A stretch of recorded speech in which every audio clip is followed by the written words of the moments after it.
Welcome back guys.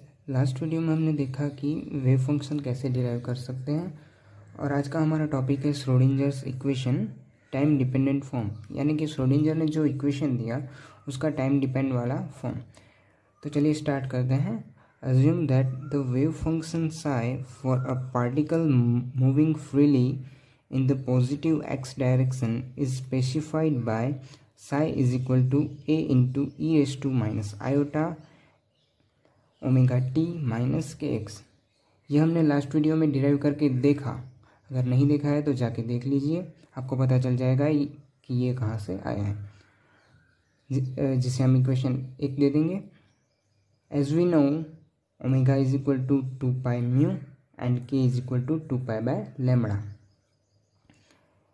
अब हम omega और के की वैल्यूज़ इक्वेशन 1 में पुट करेंगे तो हमें क्या मिलेगा, psi is equal to a into e raise to minus iota 2 pi mu t minus 2 pi by lambda into x is equal to a into minus iota 2 pi common निकालेंगे, 2 pi into bracket mu t minus x by lambda, जिसे हम दे देंगे equation number 2। अब mu और lambda ये एक wave को specify करती हैं, पर हमें यहाँ पार्टिकल की बात करनी है। तो हम पार्टिकल को डिफाइन करने के लिए उस साई के इक्वेशन को हम एनर्जी और मोमेंटम के फॉर्म में लाना चाहेंगे। तो इसलिए हम क्या करेंगे, now let's convert equation 2 in the terms of total energy E and momentum P। और हमारे पास द ब्रोगली इक्वेशन और प्लांक्स लॉ है, तो हम लैम्बडा की by de Broglie equation lambda is equal to h by p, और h क्या है 2 pi into h cut divided by p।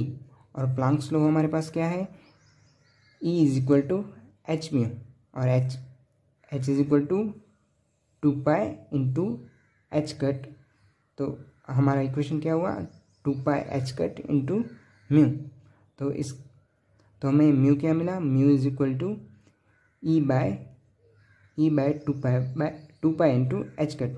अब हम लेम्बडा की वैल्यू इक्वेशन 2 में पुट करेंगे तो हमें क्या मिलेगा, लेम्बडा की जगह 2 pi h cut by p.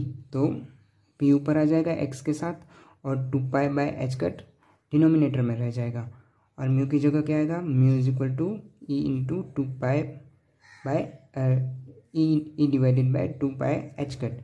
तो यहाँ क्या आएगा, e t divided by 2 pi h cut. तो 2 पाई कैंसिल हो जाएंगे और हमें फाइनल फॉर्म मिलेगा, psi is equal to a into minus iota by h cut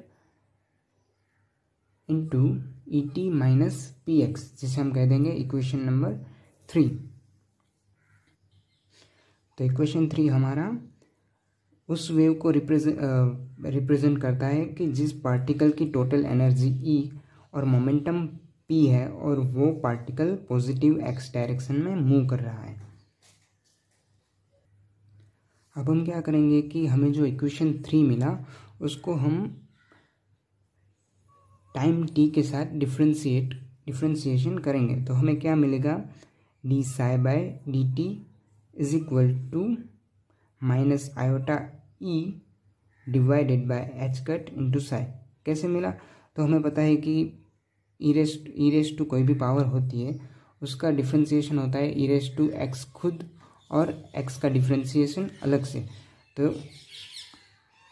तो ई टू दी पावर का डिफ्रेंशिएशन वही रहेगा, और टाइम के साथ टाइम का डिफ्रेंशिएशन क्या होगा, ई, और ई के साथ हमारे पास क्या है, minus iota divided by h cut. तो हमें already a into e raise to minus iota divided by h cut into e to minus p x वैसे ही मिलेगा। तो जो वो हमारे पास क्या है, साई, तो साई आ गया, और टी का डिफ्रेंशिएशन क्या होगा, minus iota into E divided by h cut. तो ये क्या हुआ, साई का टाइम के साथ डिफ्रेंशिएशन। अब हम क्या करेंगे, ई साई को एक साइड रखेंगे और बाकी सारी क्वांटिटीज़ को दूसरी साइड ले जाएंगे। तो तो हमें क्या मिला, E psi is equal to minus H cut divided by iota into D psi by D T. और हमें पता है कि हम आयोटा को डिनोमिनेटर में नहीं रख सकते, तो माइनस आई की जगह हमें क्या मिलेगा, माइनस वन की जगह हम लिख सकते हैं आई स्क्वायर। तो i square divided by i, तो हमें क्या मिला आई। तो हमें क्या मिलेगा, iota h cut into d psi by D t, जिसे हम कह देंगे इक्वेशन ए। अब हम क्या करेंगे, differentiating equation 3 twice with respect to x.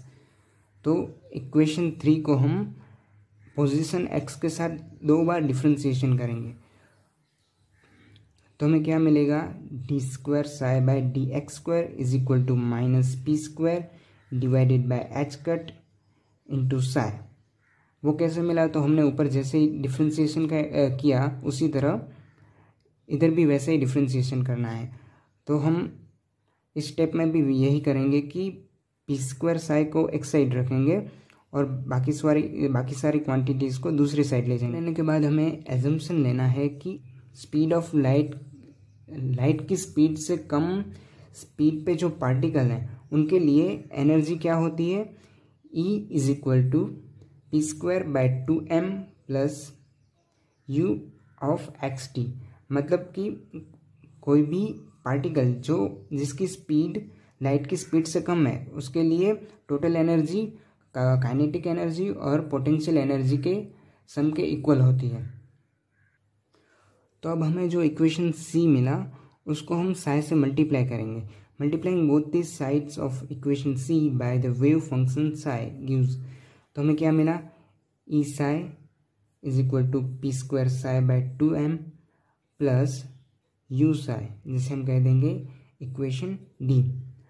Now we substitute from E psi and P square psi from equations A and B. मतलब कि पी स्क्वायर साई और ई साई की वैल्यू जो हमने आगे फाइंड की वो अब हम इस इक्वेशन डी में पुट करेंगे। तो हमें आगे ई साई की वैल्यू क्या मिली थी, h cut i d psi by D t. तो ई साई की जगह हम क्या पुट करेंगे, iota h cut d psi by D T. और पी स्क्वायर साई की जगह p square psi is equal to minus H cut square into d square psi by d x square. तो p square psi की जगह हम क्या put करेंगे, minus H cut d square psi by d x square और 2m की जगह 2m ही रहेगा प्लस यू साई, जिसे हम कह देंगे equation E, which is time dependent Schrodinger equation in 1 dimension. जो हमें क्या मिल गया, टाइम डिपेंडेंट श्रोडिंगर इक्वेशन मिल गया। अगर यही इक्वेशन 3 डायमेंशन में होगा तो क्या होगा, तो in 3 dimension equation is i h cut d psi by D t is equal to minus H cut square by 2m into bracket d square psi by d x square plus d square psi by d y square plus d square psi by d z square plus you psi, where u is some function of x, y, z and time. Thanks for watching.